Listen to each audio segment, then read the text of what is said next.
Most people chase calm by adding things: a meditation app, a journaling routine, a weekend retreat. The calm never sticks, because tranquility is not something you add to a full life. It is what remains when you subtract what does not belong there. Seneca wrote a short work on tranquility of mind. My reading of it is this: he did not treat calm as a mood. He treated it as a byproduct of judgment, specifically, judgment about what deserves your effort. The core claim is severe. If you are involved in too many things, you will be mastered by none of them. You will be pulled in the direction of whichever one shouts loudest that hour. That is not a schedule problem. It is a philosophical problem. You have not decided what your life is about. The Stoics were suspicious of busyness for a specific reason. Busyness looks like virtue. It feels like contribution. But often, it is just an unwillingness to choose. Saying yes to everything is a way of avoiding the harder work of saying what actually matters. Tranquility, in this frame, is not the absence of work. It is the absence of internal conflict about the work. When you know what you are doing and why, the noise stops. When you do not know, no amount of productivity hacking will quiet it. The mind stays loud because it has not been given a decision to rest on. The knowledge worker in 2025 is drowning in optionality. That is the specific problem AI created. It did not just make old tasks faster, it multiplied the number of things a single person could plausibly do in a day. 10 years ago, writing a market analysis took a week. Now it takes an afternoon. Building a prototype took a month. Now it takes a weekend. Learning a new domain took a year. Now it takes a focused sprint with the right models. This sounds like liberation. It is not for most people. It is a new form of overwhelm. Because the capacity expanded, the expectations expanded with it. And every expansion added another possible direction you could take your work. The old bottleneck was execution. The new bottleneck is selection. And most people have not upgraded their operating system to match. They still measure their day by how much they produced. They should be measuring it by how much they refused. This is why so many capable operators feel worse now, not better.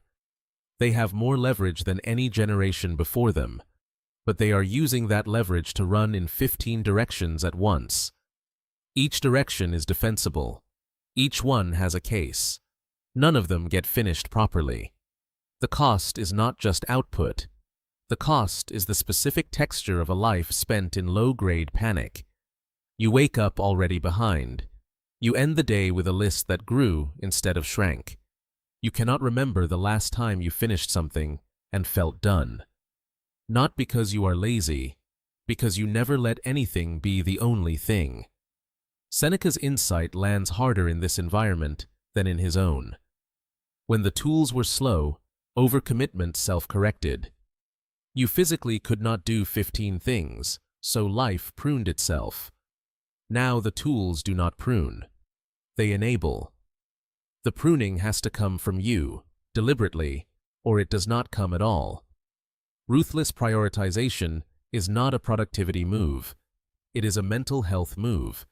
It is the mechanism by which a person in an age of infinite options reclaims a coherent inner life.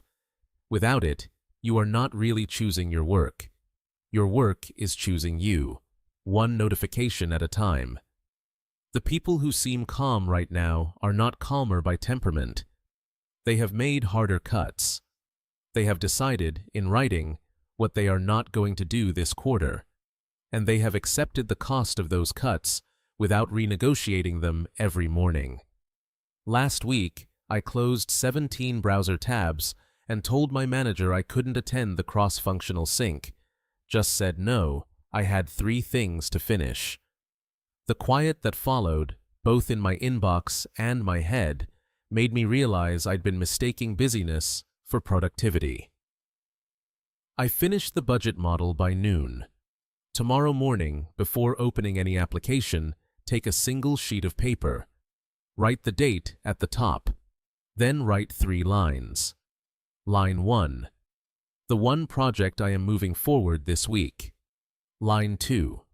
The one meeting or conversation that actually matters this week. Line 3. Everything else, which I will handle at minimum viable quality.